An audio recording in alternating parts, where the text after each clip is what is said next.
안녕하십니까. 신인근의 국방TV 시큐리티 뉴스입니다. 자, 오늘도 우크라이나 전황 알려드리도록 하겠습니다. 자, 이 우크라이나 전쟁 길어지고 하다 보니까 지금 러시아군에서 굉장히 충격적인 이런 폭로가 나왔는데요. 러시아군 BMP 장갑차, BMP2 뭐 이런 것들 30mm 기관포 장착하고 있죠. 이런 BMP 시리즈 장갑차가 러시아군 보병을 향해서 무차별 사격을 해서 자기네 보병 한 개 소대 뭐 이렇게 완전히 그냥 30mm 기관포 사람이 맞으면 어떻게 됩니까? 그냥 완전 분사돼 버리죠. 그렇게 해서 한 개 소대를 그런 식으로 만들었다. 근데 그런 것들이 자주 일어나고 있다라는 건데 도대체 왜 이러는지 어떤 일인지 보도록 하겠습니다. 자, 그리고 이 바흐무트 정말 뭐 첨예한 이 관심이 쏟아지고 있는 곳인데 여기에 시리키스 상장이 새로 동부 전구를 자신이 직접 지휘하면서 여기에 과감하게 병력을 투입하면서 절대 포기하지 않는다라고 선언을 했습니다. 그래서 바흐무트에 투입되고 있는 우크라이나군 전력 한번 살펴보도록 하겠습니다. 신인근의 국방TV 구독, 알림, 좋아요 눌러주십시오. 전과를 먼저 보겠습니다. 715명의 러시아군이 죽었습니다. 전차 2대 격파, 장갑차는 오늘 많습니다. 전차에 비해서. 전차는 2대인데 장갑차는 무려 20대, 차량은 7대 격파, 그리고 야포 5문, 다련장 로켓 4문. 야포 5문과 다련장 로켓이 4문이 격파됐으면 이거 포병 전략 아주 심각하게 타격받은 건데, 특히 다련장 로켓은 워낙 화력이 좋으니까 이거 4문 격파된 건 러시아군에게 지금 안 그래도 지금 포병 화력이 우크라이나군보다 훨씬 뒤처지고 있는 전장 상황인데 이 정도로 많은 포병이 사라졌다. 그러면 이 굉장히 큰 타격을 입은 날이 되겠습니다. 무인 항공기 세대 격추 등의 전과가 있고요. 자, 이런 전과를 바탕으로 전선 상황을 보면 전략국제문제연구소 CSIS가 러시아는 2차 대전 후에 소련 그리고 러시아가 치른 모든 전쟁의 전사자를 다 합한 것보다 지금 더 큰 피해를 봤다라는 거예요. 그러니까 소련이 전쟁한 거 뭐 크게 없지만 나중에 소련 말기에 아프가니스탄 전쟁 거의 10년 넘게 했죠. 그 아프가니스탄 전쟁 때 소련군이 한 10만 명 죽었다고 합니다. 근데 지금 보시다시피 15만 명 죽었죠.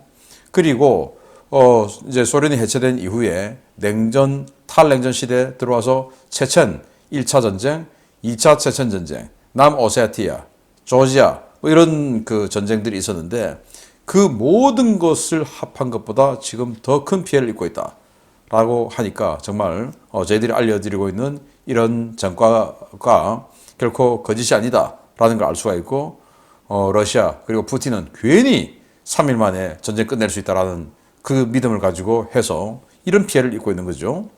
자, OECD는 키우 사무소를 개소한다라는 건데 우크라이나 EU 가입도 서둘러야 된다. 또 가입하게 해주겠다. 이렇게 이야기를 하고 있어요. 미국 전쟁연구소 ISW는 러시아가 인력 알박기로 자포리자 원전 소유권 장악을 시도하고 있다라는 거죠. 그래서 그 원자력 발전소 내에 있는 우크라이나인들을 몰아내고 러시아인들을 집어넣고 해서 야 이거 운용을 갖다가 우리가 지금 하던 사람 계속 해야지 하고는 전후에도 이걸 그대로 눌러 앉을 이런 모양새다. 그래서 이번 전쟁을 보면 러시아가 지금 요구하는 것은 딱 하나인 것 같습니다. 우크라이나의 영원한 빈국, 절대로 부유해질 수 없는 우크라이나. 그래서 동부 공업지대, 동부 이 공업지대 이 지역에 또 자원들이 아주 많이 포함되어 있죠. 그래서 대량의 자원이 이 우크라이나의 자원의 그냥 뭐 아주 다수 비율의 자원이 이 동부 지역에 있으니까 이거 다 확보하고 그리고 자포리자 원전, 또 카우프카 댐 이런 인프라들 다 확보해버리고 이게 지금 목표인 것 같다라는 생각이 들 정도입니다. 그리고 푸틴이 신전략무기 감축협정 뉴스타트 이 중단 법안에 서명을 했습니다. 그래서 이제 이게 국가 간의 조약이었으니까 이 조약을 폐기를 하려고 하면 국회의 비준을 받아야 되죠. 그래서 이제 이 국회에서 만든 즉 국가 두마에서 만든 이 법안 여기에다가 이제 서명을 했는데 여기다가 또 조건부를 달았어요. 대통령령에 의해서 복구를 할 수도 있는데 그 복귀를 하는 조건이 있다. 뭐냐? 영국과 프랑스도 들어와서 니들도 전략무기 감축 협정해 라고 하면은 영국과 프랑스도 같이 협정을 하면은 조건부로 들어간다라는 거예요. 중국 이야기는 또 안 하고 있습니다. 자, 이게 마치 2018년, 19년 이때 트럼프 전 대통령이 러시아와 맺었던 중거리 핵무기 이 협정에 대해서 탈퇴를 하면서 러시아가 탈퇴하면 안 되지 하고 막 바지가랑이를 잡으니까 다시 하고 싶으면 중국 데리고 와. 이거 하고 완전히 그냥 역전된 상황이죠. 그래서 바이든이 외교를 잘 못하는지 만만하게 보이는지 이렇게 야 우리 전략무기 감축협정 들어가게 하고 싶으면 영국 프랑스 데리고 들어와. 지금 이거거든요. 참 황당합니다. 그러면 제가 바이든 같으면 그래 알았어. 그럼 핵무기 능력껏 한번 만들어보자 라고 해서 냉전을 끝냈던 레이건 대통령처럼 완전히 그냥 군비 경쟁으로 한번 몰아붙여 볼 텐데 바이든은 또 그건 또 못해요. 참 안타깝습니다. 러시아가 모스크바 지하철역 곳곳에 이동식 레이더를 설치하는데 지금 이제 드론이 와서 폭격을 진짜로 해버리니까 큰일 났다 해서 레이더를 곳곳에 설치를 한다는 겁니다. 러시아가 우크라이나 중부 지역의 에다가 순항미사일 공격을 했는데 우크라이나는 이 중에 한 80% 정도를 격추했다라고 이야기를 하고 있어요. 그리고 우크라이나가 영국, 독일, 이탈리아 3개국하고 토네이도 전투기 조건부 공여 논의 중이다라고 하는데 이게 좀 여러 가지 조건이 있는데 좀 희한해요. 이 3개국들 중에서 전투기, 즉 토네이도 기체는 이탈리아가 제공하고 마치 지금 이탈리아하고 프랑스하고 샘프티 그 방공 시스템을 이탈리아가 시스템 제공하고 타는 프랑스가 제공하고 하는 것처럼 이탈리아가 토네이도 전투기를 제공하고 영국과 독일이 후속 군수 지원, 부품 뭐 이런 것들을 영국과 독일이 대준다라는 건데 조건은 뭐냐? 지금처럼 러시아군이 돌격대 스타일의 저런 보병 인력 갈아넣기 이 작전 이게 잦아들면 저거 안 하면 그때 주겠다라고 하는 거죠. 지금도 주면 러시아군 너무 많이 죽을 거니까 이 토네이도 때문에 뭐 그래서 그런 건지 또 그러면서 나중에 이 영국, 독일, 이탈리아 이 나라들이 또 유로파이터 공동 개발국 아닙니까? 그래서 전쟁 후에 유로파이터를 우크라이나 주력 전투기로 팔려는 이런 또 그 작전이 아닌가라는 생각도 들고요. 자, EU가 회원국들의 탄약 생산을 아주 드라마틱하게 늘리고라고 하더라고요. 그래서 대폭 늘린단 말이 되겠죠. 그래서 우크라이나에 공급을 확대한다라고 발표를 했고 러시아가 탈영병 그리고 병력 기피자들의 처벌 강화 형법 개정안을 통과했는데 이 탈영 그 법을 보면 탈영병들 또는 병력 기피자 이런 사람들 잡으면 이제 벌금이 있는데 그 벌금이 지금 현재 환율로 미 달러로 계산하면 6만 6천 달러 정도 굉장히 많죠. 그리고 징역은 5년에서 15년 엄청난 겁니다. 그런 그 법을 통과를 시켰고요. 슬로바키아는 미그-29 전투기 지금 11대 가지고 있는데 그중에 10대를 공여 준비하고 있다. 이게 이제 법 때문에 못 주고 있었는데 이제 법을 이번에 바꾸어서 법까지 바꾸어서 미그-29 11대 중에 10대를 주는데 한 대는 상태가 너무 안 좋아서 그냥 줄 수가 없었다. 그래서 그래도 좀 쓸 수 있는 거 10대는 주겠다. 이렇게 이야기를 했어요. 우크라이나 남부작전사령부는 러시아가 지금 몰도바에서 제2전선을 열 어떤 그런 움직임을 보이고 있다. 그래서 민병대도 모으고 막 그러고 있는데 그 병력이 부족하다. 그러니까 러시아에 있는 그 러시아가 트란스니스트리아에 주둔하고 있는 14근위군, 14근위군이라고 하지만 실제 병력 한 1,500명 정도밖에 안 된다고 그러죠. 그래서 그거 가지고는 몰도바를 전복하기가 힘들다. 그래서 지금 민병대를 모으고 있는데 뭐 이 정도 되면 우크라이나도 한 개 예단 정도면 상대할 수 있게 되겠다라는 생각이 좀 들긴 합니다. 자, 이런 전선 상황 봤고요. 그리고 바흐무트, 크레미나 지도 보고 들어가겠습니다. 자, 바흐무트, 뭐 정말 심각한 상황인데 전투가 뭐 어마어마하게 지금 여러 곳에서 벌어지고 있고 우크라이나는 주로 포격 뭐 이런 걸 통해서 후방의 러시아군을 때리고 있고 러시아군은 아주 소규모 보병들을 계속 보내서 여기 지금 이 전투 벌이고 있는 이 그림이 좀 작지 않습니까? 작다는 것은 전투 규모가 작다는 말이거든요. 작은 전투가 이렇게 많이 벌어지고 있는데 그 중에서도 제가 눈여겨보고 있는 게 이 남쪽에서도 북쪽으로 대폭 올라왔어요. 그래서 H32 도로, 이 도로 선상에서 지금 계속 전투가 벌어지고 있는 형상이 보여지고 있고 그 정도로 지금 러시아군이 남쪽에서 북쪽으로 확 밀고 올라왔고 이제 그걸 막기 위해서 후방에다가 병력 집결지에 지금 우크라이나군이 계속 포격을 하고 있는 모습이 보이고요. 그리고 이 지역도 지금 시가전이 한참 벌어지고 있는 모습. 그리고 이 북쪽 지금 진창 지역인데 여기에서도 지금 러시아군이 이만큼 들어와서 소규모 부대들이 들어와서 쑥 들어와서 지금 전투를 하고 있는 모습인데 정말 심각하다. 여기 이 척파로의 그 보면 아주 시리어스하다라고 적어놨던데 정말 심각한 것 같습니다. 바흐무트 상황은 이렇고요. 크레미나도 러시아군이 지금 뭐 아주 후방 지역까지 중심 지역까지 보병들을 보내서 전투를 벌이고 있는 모습을 볼 수가 있습니다. 그런데 여기는 그래도 우크라이나군이 이 폭격은 또 해주고 있습니다. 근접 항공 지원. 이 크레미나 지역에서는 16번의 근접 항공 지원을 해줬는데 바흐무트 쪽에서는 또 방공 무기들이 많이 있는지 못 해주고 있어요. 아무튼 이런 상황.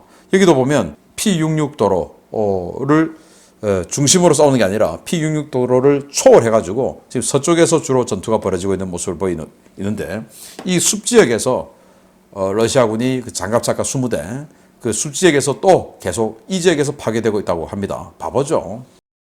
자, 이런 상황 보면서 주요 소식 들어갑니다. 바흐무트 어떻게 될까요? 보겠습니다. 우크라이나군이 예고했던 새로운 유형의 방어작전은 아무래도 소탕전이 될 것 같습니다. 우크라이나 총참모부가 바흐무트에 대한 절대 사수 의지를 피력하면서 증원 병력을 파견했는데 증원된 병력이 기갑부대와 포병부대 위주로 편성되어 있어 그 배경에 관심이 쏠리고 있습니다. 러시아군이 바흐무트 전 전선에서 파상 공세를 벌이며 근접전으로 우크라이나군을 몰아붙이고 있는 상황에서 우크라이나군이 바흐무트에서의 철수는 없을 것이라며 상당한 규모의 병력 증원을 선언했습니다. 올렉산드르 시르스키 장군의 지시에 따라 이루어진 이번 병력 증파는 당초 알려졌던 것보다 규모가 훨씬 더 크고 강력한 전력이 투입됐는데요. 우크라이나 현지 시각 3월 2일 오전까지 추가 투입이 확인된 부대는 최소 3개 여단입니다.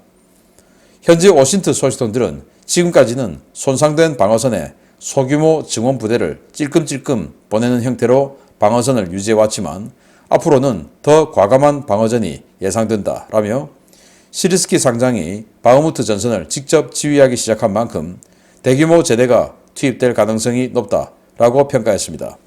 이와 관련해 우크라이나 국방부는 현지 시각으로 3월 1일 바흐무트 사수 결정은 정치적 고려를 배제한 군사적 고려의 결과라며 현재 바흐무트 전선 상황이 매우 어려운 만큼 이에 상응하는 병력 증파가 이루어질 것이다 라는 입장을 밝혔습니다. 전선에서는 이미 여러 증원 부대들이 식별되고 있습니다. 지난해 말 재편성을 위해 후방으로 철수했던 제93 기계화 여단이 부대 재편성과 전력 보강을 마무리하고 바흐무트 남부 지역에 모습을 드러냈고 바흐무트 북부 지역에서 그 존재가 확인되었던 제17 전차여단, 제24 기계화 여단, 제14 기계화 여단 등도 속속 예하 부대들을 바흐무트 지역에 투입하기 시작했습니다. 문제는 기온입니다. 이번 주까지 영하권 날씨를 기록하고 있는 바흐무트 일대는 다음 주 월요일부터 낮과 밤 모두 영상권 기온을 보일 것으로 예보되고 있는데요. 이미 이 일대 전장이 진흙탕이 된 상황에서 일부 도로를 제외하면 대규모 기계화 부대의 기동이 제한될 것으로 보이기 때문입니다. 이 때문에 우크라이나는 바흐무트 외곽 지역에 대규모 포병 전력을 결집시키고 있습니다. 바흐무트 전역을 지원하던 포병부대는 제40 독립포병여단, 제43 중포병여단, 제45 포병여단이 주력이었는데요. 여기에 M777로 무장한 제44 포병여단과 제406 포병여단, 크랩 자주포로 무장한 제26 포병여단 등의 신규 포병 전력 증파가 확인되었습니다. 우크라이나군은 기갑부대로 러시아군 보병대의 접근 시도를 차단하면서 포병으로 러시아군을 원거리에서 사냥하는 형태로 방어전을 벌일 것으로 보이는데요. 기갑과 포병을 조합한 우크라이나군의 새로운 방어 전술이 인해 전술로 밀고 들어오는 러시아군을 상대로 어느 정도의 효과를 발휘할지 지켜봐야겠습니다. 기계화 부대들을 대거 진출시켰어요. 그래서 기계화 부대 지금 새로 보이는 그 부대들이 17전차에다는 지금 원래 있었고 93 기계화에단 이게 재편성해서 지금 다시 왔다라는 겁니다. 물론 그 예단 전체가 온 건 아니고 예단은 일부 대대가 왔겠죠. 그리고 24 기계화 예단, 14 기계화 예단.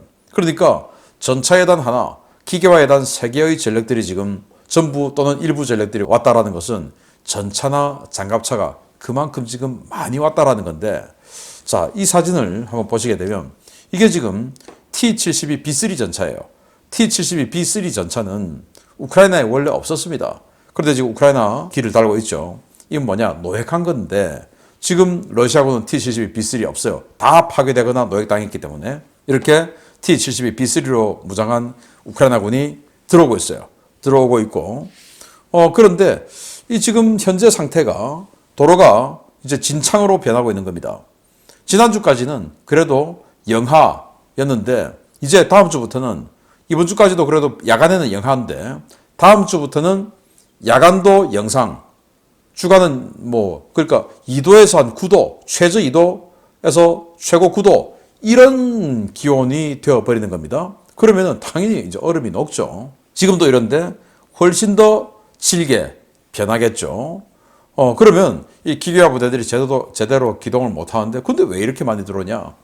지금 러시아군이 보병을 중심으로 계속 돌격하니까 그런데 전차나 이 중기관포를 장착한 이 장갑차가 딱 버티고 있으면 거기에 미치지 않고서는 물론 미쳤지만 다들 그쪽으로는 못 오겠죠. 왜냐 참호는 내가 소총 들고 뛰어들어갈 수 있지만 전차 장갑차는 소총 들고 뛰어들어갈 수 있는 상대가 아니기 때문에 그냥 걸리면 가는 겁니다. 보병 입장에서는. 그래서 그런 방어 목적으로 이 기계화 부대를 대거 밀어넣은 거 아니냐. 그럼 이제 러시아군이 포병으로 때리면 어떡할 거냐.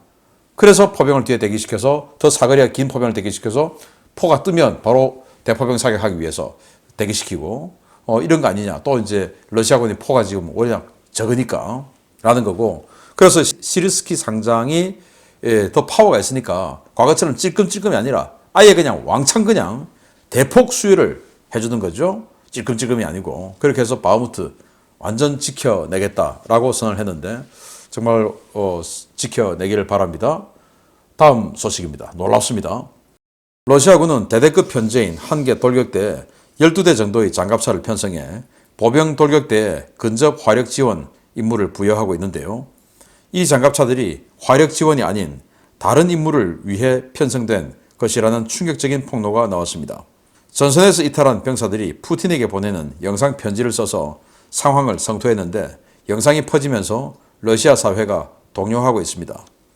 러시아군이 죄수병이나 박은혜 용병, 탈영병이 아닌 일반 동원 예비군을 전선에 내몰며 독전대를 운영하고 있으며 러시아군 장갑차들이 러시아군 보병대에게 기관포를 난사하는 믿기 힘든 상황이 전선에서 벌어지고 있다고 이르쿠츠크 지역 출신의 예비군들이 현지 시각 3월 1일 폭로했습니다. 이들은 텔레그램 채널을 통해 블라디미르 푸틴 러시아 대통령에게 보내는 영상 메시지를 공개했는데요. 자신들을 시베리아 이르쿠츠크 지역에서 동원된 제1439연대 병력이라고 소개하며 푸틴에게 자신들을 버리지 말라고 호소했습니다.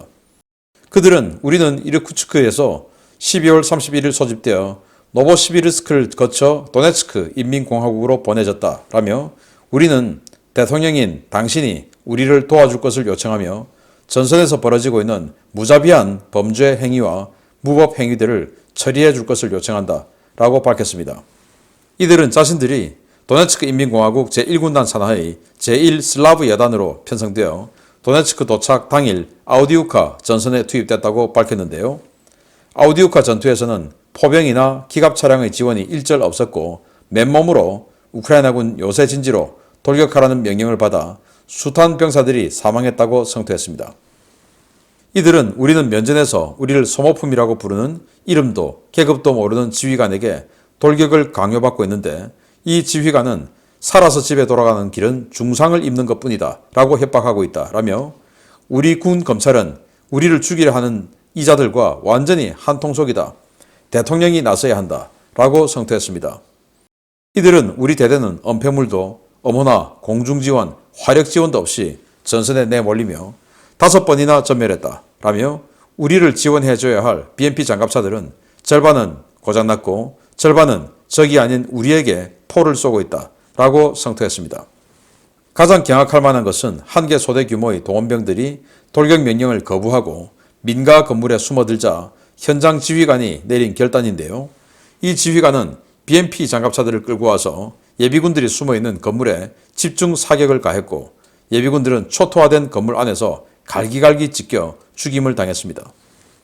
이 예비군들은 아우디우카 지역에서 러시아군 BMP는 보병 화력 지원 용도가 아니라 보병의 등 뒤에서 아군을 겨누고 있다가 돌격을 머뭇거리거나 거부하는 장병들을 살해하는 흉기라며 공공연하게 벌어지고 있는 이러한 범죄 행위를 푸틴 대통령이 직접 나서서 해결해 줄 것을 요구했습니다.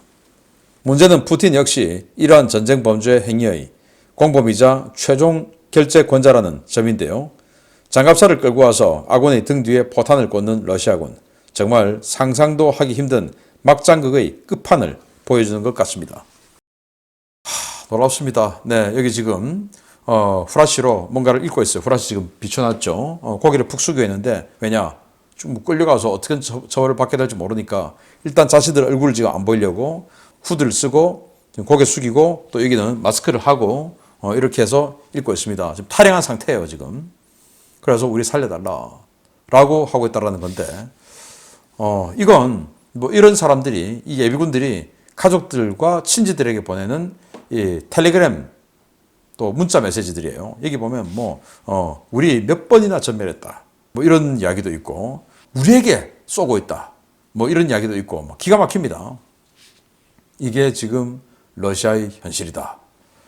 자, 그래서 이 BMP 장갑차가 30mm 기관포를 가지고 있는데 이 탈영병들이 이런 집에 숨어 있는 걸 그냥 난사를 해서 집을 그냥 완전 무너뜨려 버리고 무너뜨린 상태에서도 계속 쏴가지고 다 죽여버렸다라는 겁니다. 아군을, 도망간 아군을 그 중대장이 가서 다 죽여. 이렇게 된 거죠. 그래서 장갑차들 지금 전선에 있는데 절반은 고장나서 움직이지도 못하고 그 나머지 절반은 우리를 죽인다라는 겁니다. 이게 죄수병도 아니고 그냥 자기네들 국민이에요.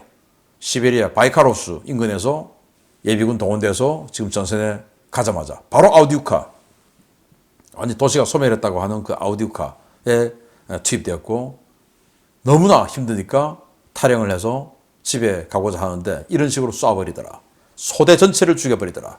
라는 건데 이 뭐 감당들을 푸틴 그리고 그 정권들이 어떻게 하려고 이러는지 모르겠습니다. 계속 알려드리겠습니다. 마치겠습니다. 감사합니다.